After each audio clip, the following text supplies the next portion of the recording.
अस्सलाम वालेकुम students, welcome back to ऐसे एग्जामिना। आज हम करेंगे चैप्टर नंबर 4 सेल साइकिल की एक्सरसाइज के short question. MCQs last lecture में हमने किए थे। जिन बच्चों ने एमसीक्यूज़ प्रिपेयर करने हैं वो लेक्चर देख सकता है। और आज की वीडियो में हम करेंगे शॉर्ट क्वेश्चन, ठीक है। तो बच्चों, सबसे पहला शॉर्ट क्वेश्चन ये है, in list the events that occur during the G1 phase of interphase. जो इंटरफेज़ है उसकी G1 फेज़ के अंदर क्या होता है, कौन कौन से इवेंट्स होते हैं। बच्चों, जो G1 फेज़ है इसको फर्स्ट गैप फेज़ भी कहा जाता है। ये स्टार्ट तब होती है जब माइटोसिस एंड होती है। माइटोसिस में क्या होता है, सेल जो है डिवाइड होता है और दो डॉटर सेल बनाता है, ठीक है। वो दो डॉटर सेल बन जाएंगे, उसके बाद वो सेल जो है G1 फेज़ से गुजरेगा। It is also called the growth phase. G1 phase को ग्रोथ फेज़ भी कहा जाता है क्योंकि इसमें जो है सेल अपना साइज़ बढ़ाता है, इसलिए इसको ग्रोथ फेज़ कहा जाता है। इवेंट्स क्या हैं जो इस फेज़ के अंदर होते हैं। Cell makes proteins and organelles and so grow in size. Cell को जितनी भी प्रोटीन्स की ज़रूरत होती है उनको वो तैयार करता है, उनको बनाता है, ऑर्गेनेलीज की तादाद बढ़ाता है, ठीक है। And so grow in size, और अपना साइज़ बढ़ाता है, ठीक है। सेल अपना साइज़ बढ़ाता है, इसलिए इस फेज़ को क्या कहते हैं, ग्रोथ फेज़ कहते हैं। दूसरा इवेंट क्या है, cells also make enzymes that are required in S phase for the replication of DNA.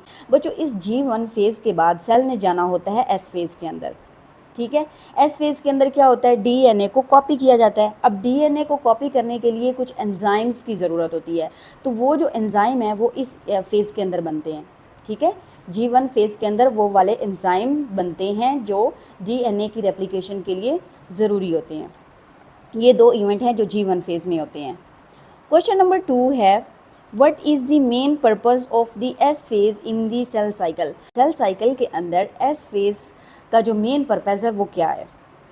The main purpose of S phase in the cell cycle is to copy all of its DNA. बच्चों, cell का पहले से जो DNA होता है उसको S phase के अंदर कॉपी किया जाता है। एस मीन होता है सिंथेसिस, यानी कि तैयार करना। तो सेल जो है एस फेज़ के अंदर अपने पूरे डीएनए को कॉपी करता है, उसी जैसा डीएनए बनाता है, ठीक है। ये होता है एस फेज़ के अंदर। Doubling the amount of DNA in the cell.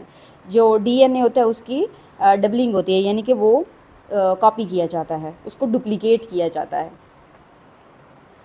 Question number 3 है, during which phase of mitosis sister chromatids separate. Mitosis की कौन सी फेज़ है जिसमें सिस्टर क्रोमाटिड्स सेपरेट होते हैं। बच्चों, ये एनाफेज़ है। एनाफेज़ माइटोसिस की वो फेज़ है जिसमें सिस्टर क्रोमाटिड सेपरेट होते हैं। बच्चों, एनाफेज़ से पहले आती है मेटाफेज़, जिसमें जो क्रोमोसोम्स हैं वो सेंटर में लाइन अप हो जाते हैं, ठीक है। लाइन अप होते हैं तो वो मेटाफेज़ प्लेट बनाते हैं। और मेटाफेज़ के बाद क्या आती है, एनाफेज़ आती है। एनाफेज़ में क्या होता है, ये स्पिंडल फाइबर जो होते हैं ये मेटाफेज़ के अंदर क्रोमोसोम्स के साथ अटैच होते हैं। तो ये जो क्रोमोसोम है ये सिस्टर क्रोमाटिड है। ये एक क्रोमाटिड है और ये दूसरा क्रोमाटिड है, ठीक है।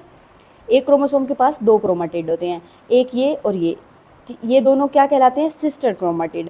अब इन क्रोमोसोम्स के साथ क्या अटैच हुए हैं, स्पिंडल फाइबर्स अटैच हुए हैं। और ये जो है सिस्टर क्रोमाटिड्स को अपोजिट पोल्स की तरफ, ये जो सेल के अपोजिट पोल्स हैं इनकी तरफ ये पुल करेगा। इस पुलिंग की वजह से क्या होता है, सिस्टर क्रोमाटिड्स सेपरेट हो जाते हैं। यहाँ पे पूरा क्रोमोसोम्स था, यहाँ पे क्या हुआ, क्रोमाटिड सेपरेट हो गए। क्वेश्चन नंबर 4 है, how does crossing over contribute to genetic variation in meiosis. बच्चों, क्रॉसिंग ओवर जो है ये प्रोसेस तो होता है मियोसिस के अंदर, लेकिन क्रॉसिंग ओवर का ये जो जेनेटिक वेरिएशन है, जो जीन्स के अंदर तब्दीलियाँ आती हैं, इसके अंदर क्या कंट्रीब्यूशन है, ये हम स्टडी करेंगे। सबसे पहले तो ये पता होना चाहिए कि क्रॉसिंग ओवर होती क्या है। Crossing over is a genetic process. Crossing over क्या है, एक जेनेटिक प्रोसेस है that occurs during prophase 1 of meiosis, जो मियोसिस के प्रोफेज 1 के अंदर होता है। When homologous chromosomes exchange DNA, क्या होता है, होमोलोगस, होमो का मतलब होता है एक जैसे। तो एक जैसे क्रोमोसोम अपने डीएनए के सेगमेंट्स, अपने डीएनए के टुकड़ों को चेंज करते हैं, resulting in new combination of genes. जब वो डीएनए के सेगमेंट्स चेंज करेंगे तो जो नया क्रोमोसोम बनेगा या डीएनए बनेगा उसमें क्या होगा, न्यू जीन्स बनेंगे। यहाँ पे देखें, ये है होमोलोगस क्रोमोसोम, एक ये क्रोमोसोम दूसरा ये, दोनों एक जैसे हैं। जब इनके दरमियान में क्रॉसिंग ओवर होगी, यहाँ पे देखिए क्रॉसिंग ओवर हो रही है, ठीक है। तो उसके बाद जब इनका डीएनए एक्सचेंज हो जाएगा तो देखिए इनके जीन्स यहाँ पे चेंज हो गए। तो इससे क्या होगा, बच्चों बेसिकली जो क्रॉसिंग ओवर है उसका मकसद क्या है? ये जो हम बहन भाई होते हैं एक घर में लेकिन एक दूसरे से मुख्तलिफ होते हैं, इसकी वजह क्या है? क्रॉसिंग ओवर है। क्रॉसिंग ओवर से क्या होता है, जब जीन्स चेंज होते हैं तो बच्चों में तब्दीलियाँ आती हैं, ठीक है, यूनिक करेक्टरिस्टिक्स दी जाती हैं बच्चों को जो एक दूसरे से मुख्तलिफ बनाती हैं उनको। यहाँ पे बच्चों देखें, अगर ये क्रोमोसोम है बाप की तरफ से और ये क्रोमोसोम है माँ की तरफ से, तो जो बाप और माँ का क्रोमोसोम है वो आपस में उनके सेगमेंट्स चेंज हो रहे हैं, यानी कि उनके क्रोमोसोम्स के दरमियान क्या हो रहा है? क्रॉसिंग ओवर हो रही है। तो अगर फ़र्ज़ करें यहाँ पर जो हैं जीन्स जो चेंज हो रहे हैं वो आइज़ कलर के हैं, यानी कि जो बाप है उसका कलर, उसकी आंखों का कलर कैसा है? ब्लू ले लेते हैं, और माँ की आंखों का कलर ब्लैक है। तो जब इन जीन्स के अंदर चेंजिंग होगी तो क्या होगा? जो बच्चा पैदा होगा उसकी आंखों का कलर कोई और होगा, ठीक है बच्चों। इसीलिए क्रॉसिंग ओवर जो है बहुत ही इंपॉर्टेंट है, क्योंकि ये बच्चों में तब्दीलियों का बाइस बनती है, जेनेटिक वेरिएशंस, यानी कि ये हमारे जीन्स को चेंज कर देती है, जिससे हम एक दूसरे से मुख्तलिफ नज़र आते हैं और हमारी जो करेक्टरिस्टिक्स होती हैं वो यूनिक होती हैं, जो हमें एक दूसरे से अलग करती हैं। ये है क्रॉसिंग ओवर का एम। क्वेश्चन नंबर 5 है, what is the role of spindle fibres in mitosis? Mitosis के अंदर स्पिंडल फाइबर्स का क्या रोल है? ठीक है बच्चों, स्पिंडल फाइबर क्या होते हैं? स्पिंडल फाइबर जो हैं थ्रेड लाइक स्ट्रक्चर्स हैं जो कि क्रोमोसोम्स के साथ अटैच होते हैं। हम रीड कर लेते हैं, spindle fibres attach to the chromosomes at a point called centromere. बच्चों ये क्रोमोसोम है, ठीक है, ये दूसरा क्रोमोसोम है यहाँ पे, ठीक है। तो यहाँ पर ये दोनों क्रोमोसोम जिस पॉइंट पर जुड़े होते हैं उस पॉइंट को कहते हैं centromere. They split the chromosomes into two identical chromatids and pull them to the opposite side of the cell. और जो जो स्पिंडल फाइबर्स होते हैं ये इन सेंट्रोमियर्स के साथ जुड़े होते हैं, ये थ्रेड लाइक स्ट्रक्चर्स होते हैं और क्या करते हैं? ये इन क्रोमोसोम्स को सेपरेट करते हैं। यहाँ पे देखें डायग्राम में ये मेटाफेज प्लेट बनाई हुई है, ठीक है। अब इन सिस्टर क्रोमेटिड्स को सेपरेट करना है, तो स्पिंडल फाइबर्स इनके साथ ये वाले जो आपको थ्रेड लाइक स्ट्रक्चर नज़र आ रहे हैं ये क्या है? स्पिंडल फाइबर हैं। ये इस पॉइंट पर जुड़े हुए हैं, इस पॉइंट को क्या कहते हैं? सेंट्रोमियर कहते हैं। अब जब ये जुड़ गए हैं ये स्पिंडल फाइबर्स, तो ये इन क्रोमोसोम्स को सेपरेट करेंगे। सेपरेट कैसे होंगे? जब ये जो स्पिंडल फाइबर है इनको अपनी तरफ पुल करेंगे, यानी कि सेल का ये जो पोल है इसकी तरफ पुल करेंगे। तो जब पुलिंग होगी तो उस दौरान जो है सिस्टर क्रोमेटिड्स हैं वो सेपरेट हो जाएंगे और अपोजिट पोल्स की तरफ मूव करेंगे, ये इधर को और ये इधर को। इस तरह जो है ये क्या करते हैं? क्रोमोसोम्स की सेपरेशन करते हैं, ताकि जो है जो डॉटर सेल बने हैं उसमें क्रोमोसोम्स की जो तादाद है वो जो है बराबर पर तकसीम हो। स्पिंडल फाइबर मेक श्योर यानी कि यकीनी बनाते हैं that each new daughter cell gets the correct number of chromosome. Spindle fibres जो हैं ये यकीनी बनाते हैं कि जो डॉटर सेल बना है उनमें से हर डॉटर सेल ने करेक्ट नंबर ऑफ क्रोमोसोम्स लिए हैं, ठीक है। ये किस वजह से है? स्पिंडल फाइबर की वजह से है। इक्वल डिस्ट्रीब्यूशन होती है क्रोमोसोम्स की। क्वेश्चन नंबर 6 है, how is cytokinesis in animal cell different from plant cell? जो साइटोकिनेसिस है एनिमल सेल के अंदर होती है वो प्लांट सेल के अंदर जो होती है उससे कैसे डिफरेंस है? बच्चों यहाँ पे ना cytokinesis in animal cell and plant cell के अंदर जो है डिफरेंस पूछा गया है। डिफरेंस मैंने यहाँ पे लिख दिया है, आपको मैं नोट्स प्रोवाइड कर दूँगी, आप यहाँ से लिख सकते हैं, क्योंकि जब डिफरेंस पूछा जाता है तो आपको मैंने बताया था कि डिफरेंस इस तरह से लिखते हैं। लेकिन इसका जो प्रोसेस है साइटोकिनेसिस कैसे होती है प्लांट सेल के अंदर और एनिमल सेल के अंदर वो मैं आपको बुक से समझा देती हूँ, बट अगर आपने डिफरेंस याद करना है तो वो आप नोट से कर लीजिएगा। साइटोकिनेसिस, बच्चों साइटोकिनेसिस का मतलब होता है डिवीजन ऑफ साइटोप्लाज्म, यानी कि एनिमल सेल के अंदर जो है साइटोप्लाज्म की डिवीजन हो रही है। In animal cells a furrow develops in the cell membrane at the equator. यहाँ पे बच्चों आपको दो सेल नज़र आ रहे हैं, तो इन दो सेल की जो सेल मेम्ब्रेन है ये है, ठीक है, ये क्या है? सेल मेम्ब्रेन है। इसके सेंटर में यहाँ पे क्या पैदा हो गया? फरो पैदा हो गया। फरो क्या होती है? दरार से क्या है कि दरार पैदा हो गई है मेम्ब्रेन के ऊपर। At this furrow the cytoplasm has a ring of microfilaments. इस दरार के नीचे आपको ये रेड जो है निशान नज़र आ रहे हैं, इनको क्या कहते हैं? रिंग ऑफ फिलामेंट्स है, जो कि साइटोप्लाज्म में है। ये सेल का क्या है? साइटोप्लाज्म है। तो रिंग ऑफ माइक्रोफिलामेंट्स जो है ये कहाँ पर पाया जाता है? इस फरो के नीचे पाया जा रहा है। The ring contracts and the furrow moves inward. ये जो माइक्रोफिलामेंट्स का रिंग है ये क्या करेगा? कंट्रैक्ट करेगा। क्या करेगा? सिकुड़ेगा, कंट्रैक्ट करेगा। और जो फरो है, ये वाली जो फरो है ये इस तरफ अंदर को मुड़ेगी, ठीक है, ये इस तरफ अंदर को मुड़ेगी। In this way parent cell is pinched into two. ये जो फरो है जब ये अंदर को मुड़ेगी, यहाँ पे देखिए मुड़ रही है, यहाँ पे ज़्यादा मुड़ गई है। तो जब ये पिंच हो जाएगी अंदर की तरफ तो 2 डॉटर सेल्स बन जाएंगे, 2 सेल्स अलग अलग हो जाएंगी, इनकी अलग अलग मेम्ब्रेन बन जाए। In plant cells Golgi apparatus makes vesicle. आपको पता है सेल के अंदर गोल्जी जो है अपरेटस है, जो कि ऑर्गेनेली है, सेल के अंदर ज़्यादा सारी तादाद में पाई जाती हैं। तो गोल्जी अपरेटस क्या काम है, वेजिकल्स बनाती हैं। These vesicles move to the middle and fuse to form a plate called phragmoplast. बच्चों ये जो वेजिकल्स हैं यहाँ पे आपको दिखाई गई हैं, ये छोटी छोटी वेजिकल्स हैं, यहाँ पर पाई जाती हैं, ठीक है। ये यहाँ आकर जमा हो जाएंगी और आपस में ये फ्यूज़ हो जाएंगी। फ्यूज़ होकर ये एक प्लेट बनाती हैं। उस प्लेट को क्या कहते हैं, उस प्लेट को कहते हैं phragmoplast. The plate grows outward and its membrane fuses with the cell membrane. तो ये जो प्लेट यहाँ तक बनी है ये क्या करेगी, ऊपर की जानिब ग्रो करेगी, ठीक है, ऊपर की जानिब ग्रो करेगी और इस मेम्ब्रेन के साथ मिल जाएगी। The result is 2 daughter cell. तो इससे क्या होगा, 2 नए डॉटर सेल्स बन जाएंगे, ठीक है। हर डॉटर सेल की अपनी अपनी एक अलग मेम्ब्रेन बन जाएगी और ये दोनों एक दूसरे से सेपरेट हो जाएंगे। तो बच्चों इस तरह जो है एनिमल सेल और प्लांट सेल के अंदर साइटोप्लाज्म की तकसीम होती है।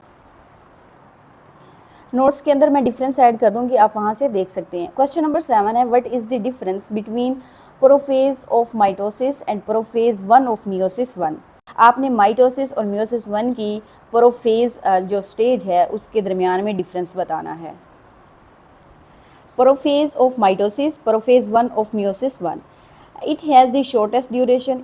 जो माइटोसिस की प्रोफेज है उसका ड्यूरेशन शॉर्टेस्ट होता है, कम से कम होता है। दूसरी तरफ it has the longest duration. Meiosis की जो प्रोफेज 1 है उसका जो ड्यूरेशन है वो लॉन्गेस्ट होता है, यानी कि ज़्यादा होता है। Homologous chromosomes remain separate. जो प्रोफेज है उसके अंदर होमोलोगस क्रोमोसोम्स वो सेपरेट रहते हैं, यानी कि सेपरेट हो जाते हैं। दूसरी तरफ जो homologous chromosome come close together to form a pair. But meiosis 1 की जो प्रोफेज 1 है उसमें होमोलोगस क्रोमोसोम एक दूसरे के करीब आते हैं और पेयरिंग बना लेते हैं। नो क्रॉसिंग ओवर अकर। माइटोसिस में क्रॉसिंग ओवर का प्रोसेस नहीं होता, ये मियोसिस में होता है। और मियोसिस की कौन सी फेज़ में होता है, प्रोफेज 1 के अंदर होता है। ये पहले भी हम शॉर्ट क्वेश्चन कर चुके हैं। क्वेश्चन नंबर 8 है, how does meiosis differ from mitosis in terms of chromosome number. बच्चों यहाँ पे पूछा गया है कि आपने क्रोमोसोम नंबर के लिहाज से माइटोसिस और मियोसिस में फ़र्क बताना है। तो आपने ना फ़र्क बताना है तो आपने डिफरेंस लिखना है, माइटोसिस मियोसिस, दरमियान में लाइन, इनकी डेफिनेशन लिख के और नीचे एक एक एग्जाम्पल दे देनी है, तो आपका ये क्वेश्चन कंप्लीट हो जाएगा। मैंने लिख दिया, मुझे याद नहीं रहा। Mitosis produces 2 daughter cell. Mitosis का प्रोसेस क्या कहता है, माइटोसिस में 2 डॉटर सेल्स प्रोड्यूस होते हैं, each with same number of chromosomes as were present in the parent cell. बच्चों माइटोसिस की डेफिनेशन भी यही कहती है कि माइटोसिस एक ऐसा प्रोसेस है जिसमें 2 डॉटर सेल्स बनते हैं और उन 2 डॉटर सेल्स के अंदर जो क्रोमोसोम नंबर होता है वो बिल्कुल वैसे ही होता है जैसा उसके पेरेंट सेल के अंदर होता है। मिसाल के तौर पर ये एक सेल है, इस सेल के पास 46 क्रोमोसोम्स हैं, ठीक है। ये समझ लें हम ह्यूमन बींग्स का सेल है, इंसानों के अंदर 46 क्रोमोसोम होते हैं। तो 46 क्रोमोसोम जब हमारा एक सेल डिवाइड करेगा तो उससे क्या बनेगा, 2 डॉटर सेल बनेंगे। अब उन 2 डॉटर सेल्स के पास भी 46 क्रोमोसोम आएंगे। यही तो माइटोसिस का प्रोसेस कहता है। आप ये माइटोसिस की डेफिनेशन लिख के आप जो है ये एग्जाम्पल दे सकते हैं। ये एग्जाम्पल भी दी हुई, if the parent cell has 46 chromosome, अगर पेरेंट सेल के पास 46 क्रोमोसोम है, the daughter cells will also have 46 chromosome, तो उसके डॉटर सेल्स के पास भी 46 क्रोमोसोम्स होंगे। दूसरी तरफ है मियोसिस। मियोसिस क्या कहता है, पहले मैं आपको बता देती हूँ। मियोसिस का प्रोसेस ये कहता है कि जो पेरेंट सेल के अंदर क्रोमोसोम हैं, जब वो डिवाइड करेगा डॉटर सेल्स बनेंगे तो डॉटर सेल के अंदर क्रोमोसोम्स की तादाद पेरेंट्स से हाफ होगी। Meiosis produces daughter cells each with half the number of chromosomes as the parent cell, ठीक है। बच्चों यहाँ पे देखें, एक पेरेंट सेल है और इसके पास भी कितने क्रोमोसोम है, 46 क्रोमोसोम है। तो जब ये डिवाइड करेगा और 2 डॉटर सेल्स बनाएगा तो इनके डॉटर सेल्स के पास 23 क्रोमोसोम्स आएंगे। माइटोसिस में कितने जाएंगे, 46 और मियोसिस में 23 क्रोमोसोम्स आएंगे। यहाँ पे एग्जांपल्स भी मैंने लिख दी है, आप जो है लिख सकते हैं ये। If parent cell has 46 chromosomes, the daughter cells will have 23 chromosomes. Question number 9 है, what are the key events of anaphase in mitosis. Mitosis की जो एनाफेज है उसके अंदर कौन कौन से इवेंट्स होते हैं वो बताने हैं। The spindle fibres attach with chromosomes pull towards the pole. Anaphase के अंदर क्या होता है, जो स्पिंडल फाइबर्स हैं क्रोमोसोम्स के साथ अटैच होते हैं, वो उनको अपोजिट पोल्स की तरफ जो है पुल करते हैं। दी क्रोमोसोम्स सिस्टर क्रोमाटिड सेपरेट, इससे क्या होता है, जो सिस्टर क्रोमाटिड्स होते हैं वो सेपरेट हो जाते हैं। Two similar set of chromatids move towards the pole of the cell, जो एक जैसा क्रोमाटिड का सेट है वो सेल के अपोजिट पोल्स की तरफ मूव कर जाएगा। बच्चों एनाफेज के अंदर क्या होता है, स्पिंडल फाइबर्स जो है सिस्टर क्रोमाटिड्स को पुल करेंगे अपोजिट पोल्स की तरफ, और ये जो सिस्टर क्रोमाटिड्स हैं ये सेपरेट हो जाएंगे।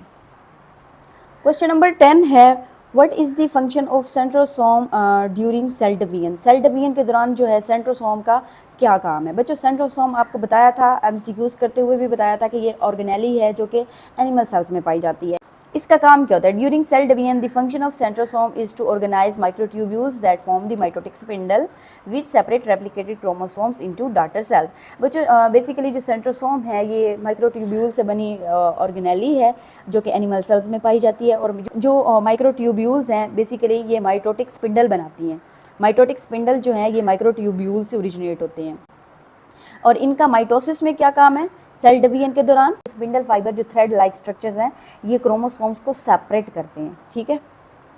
क्वेश्चन नंबर 11 है, what are the sister chromatids and when they do separate in meiosis. Sister chromatids क्या होते हैं और ये मियोसिस के अंदर कब सेपरेट होते हैं। Sister chromatids are the identical copies of chromosome that are formed during DNA replication and are joined at the centromere। बच्चों बेसिकली ये देखें, ये एक क्या है, क्रोमोसोम है। जब DNA की कॉपी बनती है तो क्या होता है, एक इसकी भी कॉपी होगी तो ये क्या बन जाएगा, पूरा क्रोमोसोम, यानी कि एक डुप्लीकेट क्रोमोसोम बन जाएगा। और ये दोनों जो क्रोमोसोम है इस जगह पर जुड़े होते हैं जिसको क्या कहते हैं, सेंट्रोमेयर कहते हैं। तो ये वाले जो हैं ये दोनों क्रोमाटिड्स हैं और ये दोनों कैसे हैं, सिस्टर क्रोमाटिड्स हैं, क्योंकि इस क्रोमोसोम को कॉपी किया गया है तो ये दोनों एक जैसे हैं। Sister chromatids separate during anaphase 2 of meiosis. Meiosis की एनाफेज 2 के दौरान जो है क्रोमाटिड्स सेपरेट होते हैं। How is mitosis related to the process of regeneration, यानी कि जो माइटोसिस है वो उसका रीजनरेशन के प्रोसेस के साथ क्या ताल्लुक है। बच्चों माइटोसिस का मतलब क्या होता है, माइटोसिस क्या करता है, हमारी बॉडी के अंदर जो सेल डेड हो जाते हैं, डैमेज हो जाते हैं, वहाँ पर नए सेल्स बनते हैं। और नए सेल्स कब बनेंगे, जब उन सेल्स के अंदर माइटोसिस होगी। माइटोसिस से क्या होगा, एक सेल 2 में, 2 सेल 4 में, 4 सेल 8 में, और 8 सेल आगे डिवाइड होते जाएंगे। तो इससे क्या होगा, जो सेल हमारे डेड हुए हैं वहाँ पर नए सेल्स बनेंगे। तो नए सेल्स किस प्रोसेस के थ्रू हो रहे हैं, माइटोसिस के थ्रू हो रहे हैं। और उसी प्रोसेस से, यानी कि नए सेल्स का बनना, पहले वाले सेल्स जो डैमेज हो गए हैं उनकी जगह नए सेल्स का बनना, उसका भी क्या मतलब होता है, रीजनरेशन। उसको क्या कहते हैं, रीजनरेशन। रीजनरेट यानी कि उन सेल्स का दोबारा से बन जाना रीजनरेशन कहलाता है। Mitosis is a cell division that helps with regeneration, जो क्या करती है, रीजनरेशन की हेल्प करती है by producing identical copies of cells. ये आइडेंटिकल एक जैसे सेल्स की कॉपीज़ बनाती है दैट कैन रिप्लेस डैमेज और वॉर्न आउट सेल्स, जो कि डैमेज और जो सेल्स ख़राब हो जाते हैं उनको रिप्लेस कर देते हैं, यानी कि वो ख़त्म और वहाँ पर नए सेल्स आ जाते हैं। यहाँ पर आपके क्वेश्चन कंप्लीट हुए। मिलते हैं नेक्स्ट वीडियो में, तब तक के लिए अल्लाह हाफिज़, टेक केयर।